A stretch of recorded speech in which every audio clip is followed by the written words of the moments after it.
Doctor साहब हमारा देवा ठीक तो हो जाएगा? घबराइए नहीं, सब ठीक हो जाएगा। लेकिन जिस बुरे तरीके से इसको मारा गया है, जैसे पूरे 100 लोगों ने एक साथ इसके छाती पर बहुत बुरे तरीके से मारा हो, बस ऊपर वाले की दुआ है कि बच पाया।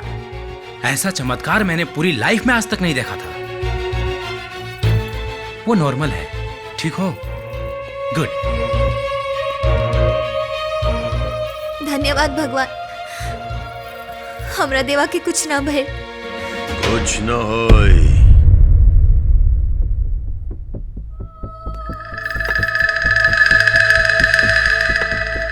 कुछ न हुई एकरा। 50-100 आदमी तक का 1000 आदमी भी अगर एक साथ मारे तब भी कुछ न होई हमरा भोला के। ए बुढ़ऊ, तू पगला गल बड़ा का? अरे ये हमार भैया देवा हुवन, भोला ना? भोला है ही हमें काका है। काका हमरा आँख के सामने पैदा भइल भाई। बचपन से ये गोद में ये कांधा पर खेल कूद के बड़ा भइल भाई। 10 साल से ढूंढत पानी एकरा, और आज मिलल भी तो ही हालत में। लेकिन देवा कबो तोरा बारे में कुछ ना बतौलस। बेटा तोहनी सबके एक सच्चाई जाने खातिर अतीत में जाए के पड़ी। अतीत? कैसन अतीत? सोनखरी गांव में शक्तिपीठ के आश्रम में योग और तंत्र सीखे वाला छात्रन के बीच हमर जान, हमर सीधा सच्चा, हमर भोला। ए गौमाई, गौमाई, अरे गैया माई कहाँ चल गई? चारा खियाए के रहे।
अब भोला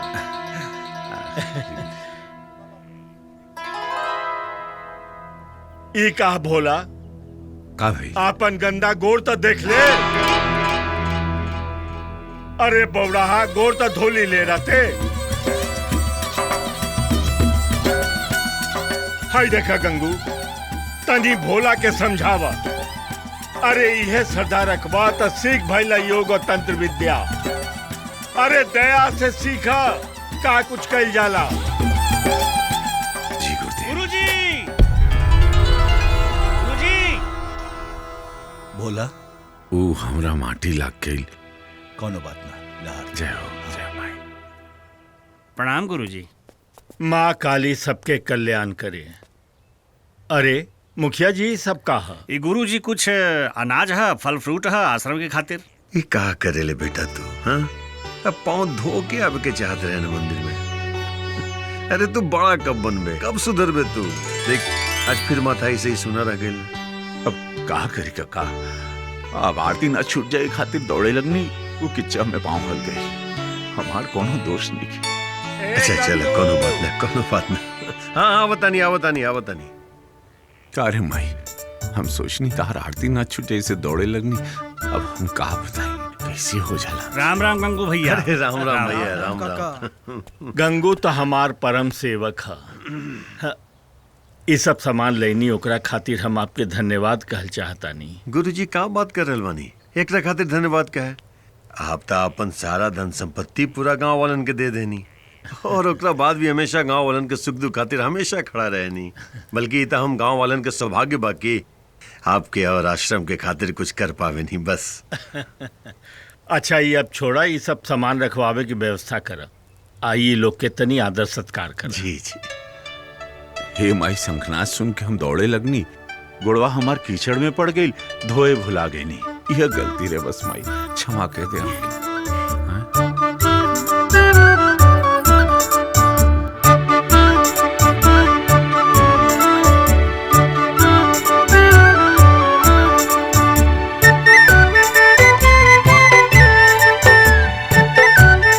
कितना सुंदर लागता।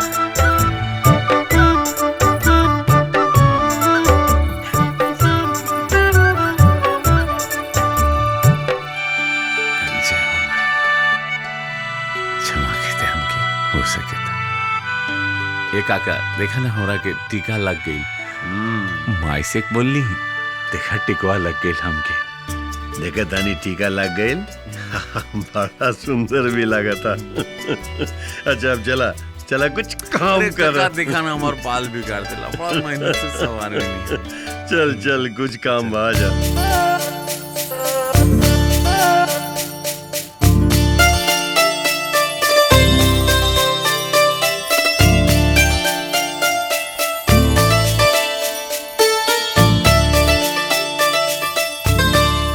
ले बाबूजी दूध पी।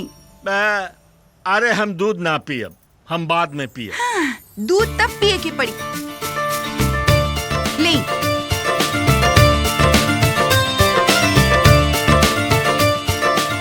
बाबूजी ऐसे का देखत है? हमरा तोहरा के देख के आज तोहर माई याद आवे लगली। दूध ना पियब तो तू माने से रहलू आ न जइबू, यही से दूध पियब मानब बात। अच्छा तो जा मंदिर देखा। बाबूजी पहले दूध पी, फिर कहीं जाई।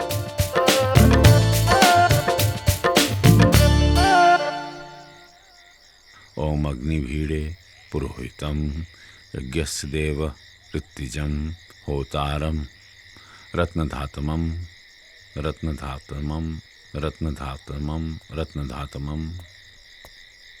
अरे काका अरे बोला ये खाली तंत्र मंत्र के पढ़ाई होई, ऐसे कौन बड़का तू अघोरी थोड़े बन जीवा। हाँ ला ये दूध पीला। हाँ ठंडा हो गया, दूध पीला। दूध पीवे तो बुद्धि खुली तोरा। तब पढ़ाई लिखाई चलो देखो। हाँ बस चौथा अध्याय पे आ गए नहीं। चौथा अध्याय पे आ गई। जिंदगी के अध्याय में आगे कुछ करबा? कुछ नहीं ना। अरे शादी ब्याह करबा? अरे काका छोड़ो ना भैया। और बोला अब शादी ब्याह खातिर लड़की तू ढूंढबा कि हम खुद ढूंढ दी?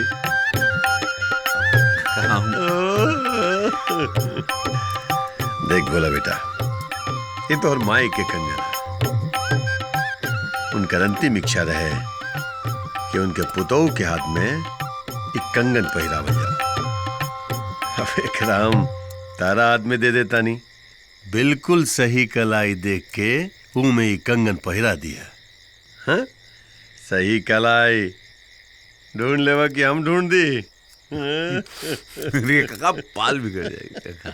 कक्का वानी तो आज सब बुझता नहीं हम। हाँ पहिरा दिए सही हाथ में, ठीक ना? चल हम चलता नहीं, पढ़। ठीक बा।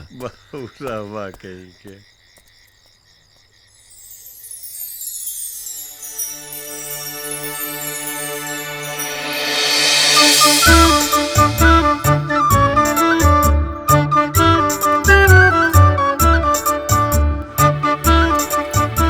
हमरे माई के दियाला आशीर्वाद बाटे तोहरा खातिर गौरी। ए गौरी, अरे सुन।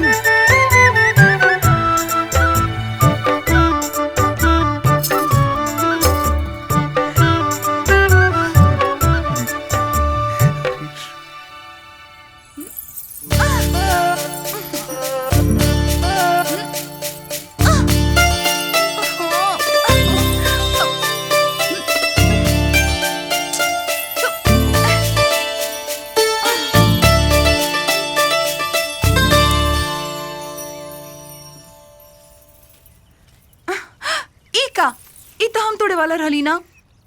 अब तहरा से ना टूटत रहे तो तू इतना उचकत रहलू ते खातिर हम तोड़ देनी। देखा उचके में कतो तू गिर जाए तो तरह गोड़ में चोट लग जाता। ओकरा बाद का? ओकरा बाद तरह के हम ओकरा बाद का? ओकरा बाद हम तरह के गोद में उठा के पूरा गौवा घुमा तो बड़ा तकलीफ हो जाए। हाय दैया, तू हमरा के गोद में उठाई बा? अरे कैसन बात कर ताड़ू, तू कहू तो तरह के गोदिया में उठा के पूरा दुनिया घुमा दे। हमरा के गोदिया में उठा के पूरा दुनिया घुमा दे बा? तो ठीक बा, हमरा के गोदिया में उठा के दिखावा। तैयार बाड़ा? अरे हमरा के उठावा, जल्दी उठावा।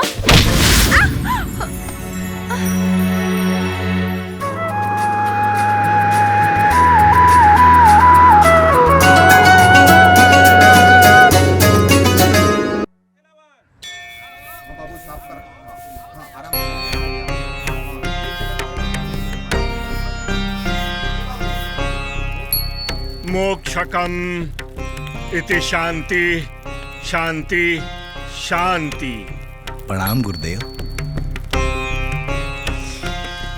आज हम तोहन लोग के तीसरा तंत्र साधना के कठिन परीक्षा ले और हम बहुत प्रसन्न बानी कि तू सब लोग उमें निपुण बाड़ा। जी गुरुदेव। दया जी गुरुदेव। और भोला जी। योग साधना में सब ठीक रहा,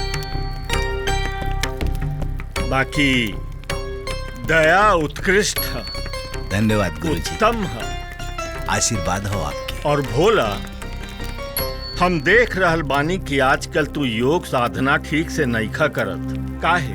गुरु भाई का मन कहूँ दूसरा जगह लागल होई गुरुजी। ना गुरुजी ऐसे। भोला गुरुजी क्षमा करी। योग साधना में पारंगत ना होला से तंत्र साधना कबहू न हो सकी। तनी ध्यान द ध्यान। जी गुरुदेव।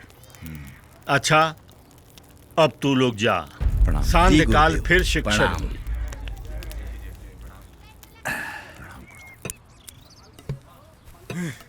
अरे जल्दी कर मंगल, तीसरा पहर खत्म हो गई, साधना के समय होता।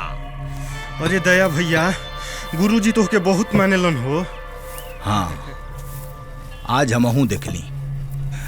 गुरुजी पहला बेरी हमरा के हवन के इंतजाम करे के जिम्मेदारी देले। यही तर विश्वास बनौले रहा गुरु, एक दिन ये मठ के उत्तराधिकारी बन जीबो।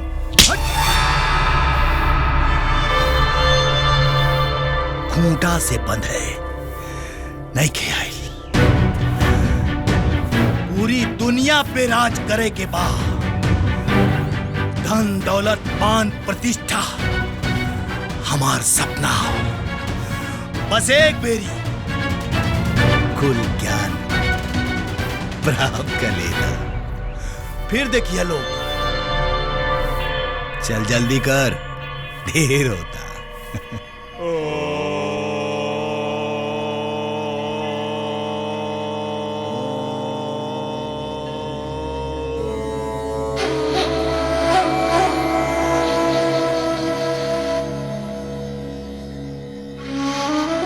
आत्मा के न केहू काट सकेला, न जला सकेला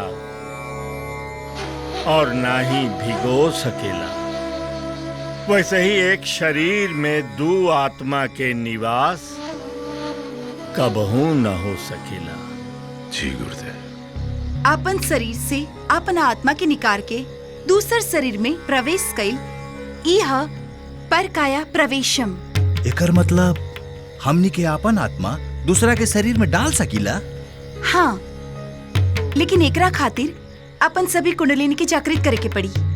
योग शास्त्र में स्वास्थ्य और शरीर के मजबूत करे के ज्ञान के साथ साथ ध्यान भी जरूरी बा, और ध्यान के बिना तंत्र विद्या सीखल असंभव बा। गुरुजी एक बात सच कही, ध्यान करब बड़ा कठिन बा।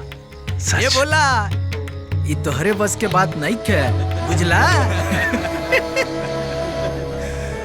गुरुजी, हमनी के 2 तंत्र के अभ्यास कैले बानी। और कितना तंत्र बा? अब बचल 4 तंत्र जेकर ज्ञान हमार बेटी गौरी दी। इस तंत्र विद्या में माहिर है।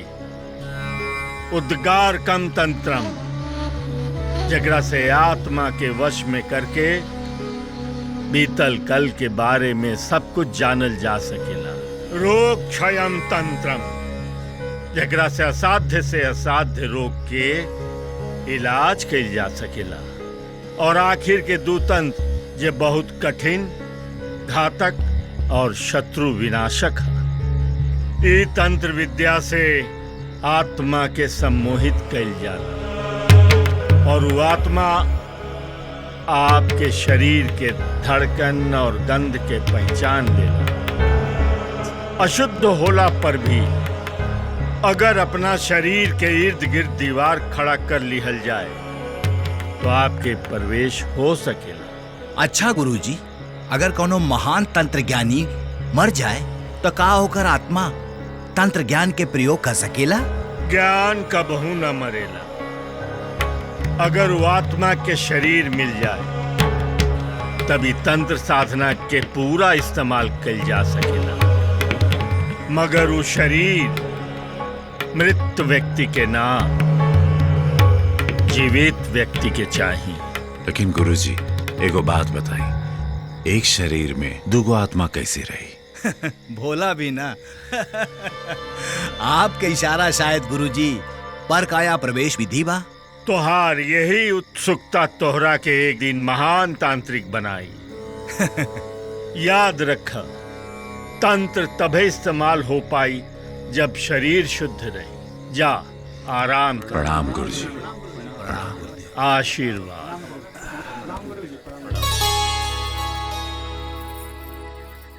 गौरी, देर रात के तू काहे तू हमरा के एजा बुलौलू?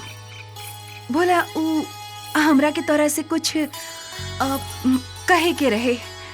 का? उ बोला देखा, जल्दी बोला, ना तो गुरुजी ना तो केहू देख लेता। बोला उ हम तोरा से का? हम का भाई? बोला चीटा। अरे एक मिनट, रुको। अरे कैसे? अरे ये कैसे बंद, कैसे खोलनी उतरा के? हाँ, कहाँ से? ऐसे? हाँ, अरे कहाँ? कोने जगह बा? हाँ कर। धरा गए, पकड़ा दे। हाँ, मार दे।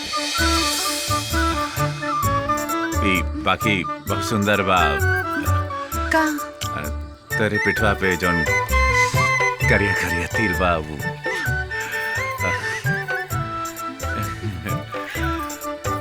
गिल्ला बांधी। कैसे? थोड़ा खींच के जैसे लगा। खींच के। अरे गुरु भाई, हैला पूरा आश्रम में खोज लिया और ये बगीचा में कौन तंत्र विद्या सीखा तारा? खैर कोनो बात नहीं, सीखा। हाँ, गुरुजी के एक आदेश रहा कि गांव जाके गंगू चाचा से कह दिया कि मंदिर में दिया जलावे खातिर घी खत्म हो गइल बा। सही है गुरु भाई, सीखा।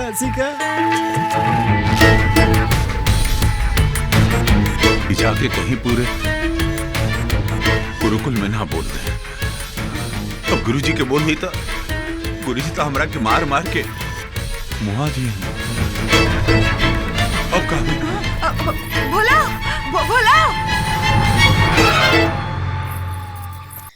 गुरुजी, हम सोचा तानी कि आश्रम में 10-15 को गाय और मंगा लिहल जाओ तो दूध का समस्या खत्म हो जाए। ठीक बा। और गुरुजी आपके आदेश है तो हम सब। गुरुजी प्रणाम। अरे गंगू, आवा बैठा। प्रणाम। अच्छा भइल तू आ गईला, बैठा। दया जी गुरुदेव। अब तू जा बेटा। कल से 3रा साधना प्रारंभ हुई। ठीक बा? हम तनी गंगू से बात कइल चाहतानी। जी गुरुदेव, जैसे ना आपके आदेश। प्रणाम। आवा, बैठा इधर, बैठा। बहुत बढ़िया भइल तू आ गईला। तोहरा से कुछ जरूरी बात करे के रहे। हाँ, आदेश करी ने गुरुजी। एगो वचन दे, अगर हमरा कुछ हो गई तो तू बाप बन के गौरी के ब्याह करवा दे। गुरुजी ये का बोल रहल बानी आप? आपके का होई? कुछ न होई आपके। आ रहल गौरी के बात, तो गौरी भी तो वैसे भी हमार बेटी समान बाड़ी ना। जानतानी तू वचन दा कि हमार गौरी के ब्याह हमार सबसे कुशल शिष्य दया के साथ करवा।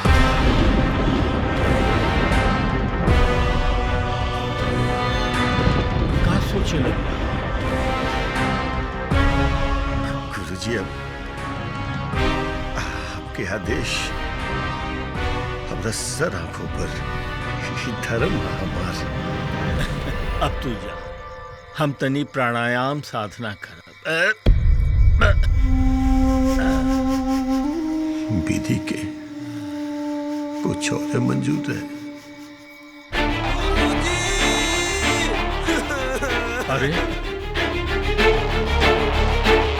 हमारे बिटिया के पता नहीं का हो गइल बाटे। डॉक्टर हाकिम सब जवाब दे बाटे। गुरुजी अच्छा ठीक बात। गौरी बेटी जी बाबूजी। अरे एक लोटा पानी लेके आवा। हाँ। दया जी गुरुदेव। तू जाके माई के चरण से फूल लेके आ। जी जी जी लटावा गुरुदेव। लटावा। का भइल बाबूजी? गुरुदेव इले। हाँ बेटी हाइला इलाज करा। जी बाबूजी। ओम शीतैष प्राण रक्षम।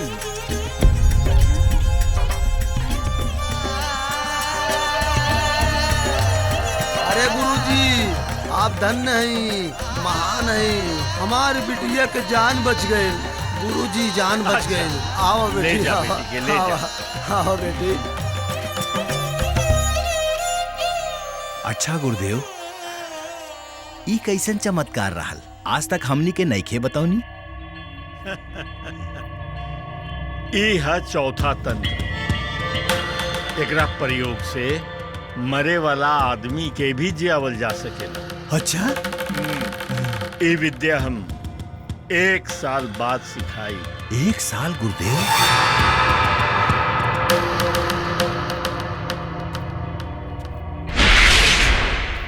1 साल? मगर दया के इंतजार कहाँ मंजूर रहे। दया जी गुरुदेव। सबके आरती दिखा दा। गुरुजी जी प्रणाम। अच्छा। खुश रहा। हम जाता नहीं गुरुजी काशी अपन छोट भाई से मिले। वही रात भोला अपन माई आ छोट भाई से मिले बिना हमके बतौले गुरु से आज्ञा लेवे गई। शायद दया के इसने कोनो मौका के इंतजार रहल।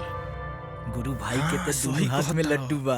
अरे मंगल सनी बातें करबा कि जल्दी जल्दी करा, माई के सजावे के बा। बहुते तेजी से सीखत हुआ गुरु भाई। साल भर इंतजार कराई बुढ़वा, फिर जाके चौथी विद्या सिखाई। इतना समय नइखे हमरा पास। अब का करबा गुरु भाई? अब तो इंतजार कर ही के पड़ी। यह इंतजार तो कठिन हो सनी।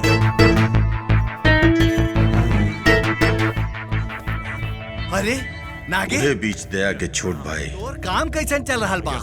ओकरा से मिले आश्रम आइल। एगो मंत्री बीच में हमरा धंधा में टांग अड़ा दे। ओकरा के मुंडी काट के हम चौराहा पे टांग देनी। शायद ओकरो कोनो मदद के जरूरत रहे, लेकिन दया कुछ दिन के मोहलत चाहत रहे। सिर्फ बनारस ना, पूरा दुनिया पे राज कैल जाए दोनों भाई मिलके। अच्छा एक काम कर, काहे कि ओकरे दिमाग में कोनो अलग षड्यंत्र चलत रहे। ओफो, तू लोगन के कितना बार समझौले बानी? तारा लोग के दिमाग में भूसा भरल बा का? रोज के तरह मंदिर के गर्भगृह में गुरुजी तंत्र साधना के अभ्यास करे गए। ओम अग्निमिडे पुरोहितम यगस्य देवम। दया के इसने अवसर के तलाश रहे। मंदिर के दरवाजा पर कान लगा के मंत्र सुने आ याद करे लागल, लेकिन तंत्र के मंत्र बड़ा कठिन होला। कुछ मंत्र के शब्द पकड़ में ना आए।